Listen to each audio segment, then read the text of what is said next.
Talking to the residents of Nakuru, and there's something that has been said by residents of Nakuru, saying that this BBI report should not be a route for creating more seats for some political leaders. And there's been hints and hints from some politicians, from some political pundits, that the president should actually remain in power but through another seat, not as the president of the country. I think what was very interesting is, number one, this demonstrates Kenyans are increasingly very politically aware. So that, when you made the remark that in the early referendum process, people were saying, we're not going to, the constitution making process, we're not going to read, our readers have led. I think Kenyans have moved on from there and have been growing every year. However, there's this issue, and Wachira Maina, who's a brilliant constitutional lawyer, calls it flattening complexity, where the system of governance is not just about how has Senate performed, should it stay, should it not. If you support devolution, Senate must stay. If you support inclusivity of gender inclusivity, the women's rep must stay. In fact, the wage bill is not a problem because of them. The wage bill is a problem because the national government hasn't rationalized. I mean, these Kerio Valley Regional Development Authority that was doing major corruption around the dams, those are the institutions that were supposed to have been rationalized, that haven't been rationalized. So the problem, one of the challenges with this BBI report is that governance issues are complex, yet the political arguments being made are simplistic. And in that process, people can get confused. And then because our political leaders do not have integrity, they have self-interest, they will interpret people's views to their own interest. Because what is coming out there is, number one, this BBI should be a ticket to send home these political leaders. We are done with them. Their style of politics is not in tandem with what Kenyans want. Apart from their few sycophants, majority of Kenyans are tired of this kieleweke, tanga nonsense, because that's what it is. They would like these guys, give us the changes we need, but exit with them. The other thing that Kenyans want, of course, is they want good governance. They want political accountability. This is nothing new. This is what is in the Constitution. But then it's good. What should the BBI give at a minimum? The BBI at a minimum should actually, for me to say, okay, they've done a good job, is to really say where the gaps are. What has failed us, what has brought us here. They should not whitewash the extent to which the ruling party and the opposition have violated the Constitution. But it's good, Ms. Gikonyo, you're talking about the BBI report should do this, it should not do this, it needs to include this, it not needs to include this, and that is the same thing Kenyans are talking about. Which begs the question, Mr. Gwande, then who came up with the 9-point agenda? Was it just the two leaders or Kenyans at large? Because when I'm asking Kenyans on social media, what crucial issues must BBI address to win their support? The feedback is so enormous. And let me just read what there's a Kenyan here. I'm just trying to get a hold of the feedback, and he's actually saying that the BBI report should actually address, I got it. The BBI report should purely outline the framework on how to deal with corruption with a clear implementation methodology, because it's the thorn deep in economy flesh. Then I like what Matu Kamau says. The dynasty is cementing its selfish dictatorial behaviors. Wanjiku wants milk, maize, coffee, tea to be addressed with, of course, we need money in our pockets. The 9 agenda must address all that, and not matters to do with dynasty in which is cementing sort of a leadership. That is what we've talked about. Then, Mr. Gwande, the reason I was reading this is because Kenyans have their own needs that they want the BBI to address, but the political class have their own needs that they want the BBI to address. Then who came up with this 9-point agenda? Because Kenyans are not involved. That's a very good question. That's what Ms. Gikonyo alluded to. The complexity of the matter is not just that simple that I want milk and bread. because the milk and bread is supposed to be an environment that is enabling for business to prosper. That is what will provide milk and bread. An environment where investors will come and put industries and factories and people will get employed, not necessarily looking into getting employed in the civil service. That is what an enabling environment. Now, what brings about that? It's a stability in a political process. It is a stability in the governance of a nation. It's a stability and maturity of the politicians of a country.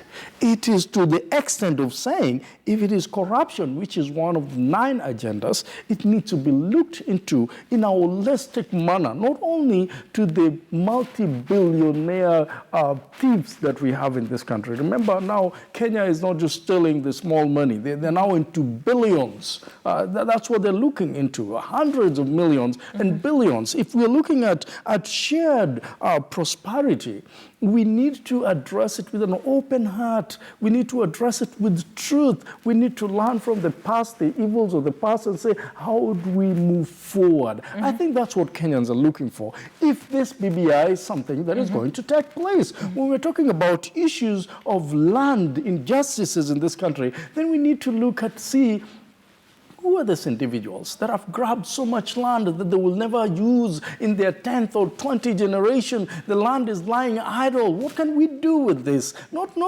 this land that is in the city here. Those are some of the things that Kenyans are looking for. When we're looking at issues of devolution, then we need to address the issues of devolution and say, how much money is going to devolve to the counties? And the question is that sufficient? And if it is not sufficient, why is it not working? And we all know that the money that is now going to devolution is being pocketed, almost a half of it, by corrupt governors. That gentleman there was talking about issues of governors being taken to the, being fired or being impeached by the county assembly members, and then they go to the Senate. That the Senate did not even get time to go down there to talk to the people to find what the problem was. Actually, the Senate made the decision and said, there was no enough evidence to warrant this kind of impeachment. Now, I want us to listen to this.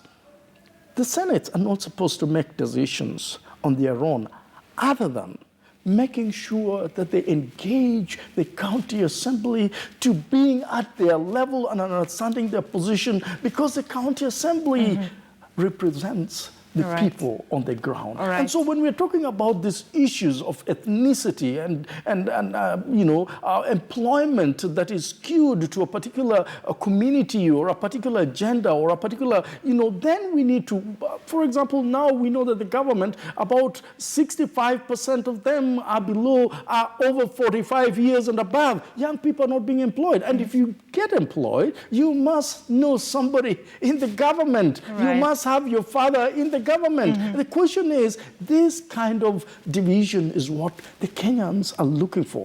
But on milk and bread, that is an economy that is enabled, an economy that is able to grow on its own organically, not cooking books on our GDP and the growth of the GDP until World Bank is saying, look, this guys is even supposed to be reduced. We saw that happen this year. And so we've got to be honest. Our leaders got to be honest for the first time and say, are we honest about this thing? Are we brave about these issues? When we talk about an election injustices every 5 years, and you still have Chebukati there, and I say this every day, you still have him there, catwalking every single day and saying, I'm the chairman of IEBC. Then where are we headed? We are lying to ourselves. At that point, I'd like to see these are the sentiments of the political analyst, Mr. Michael Ogwande, not the sentiments of KTN News Center.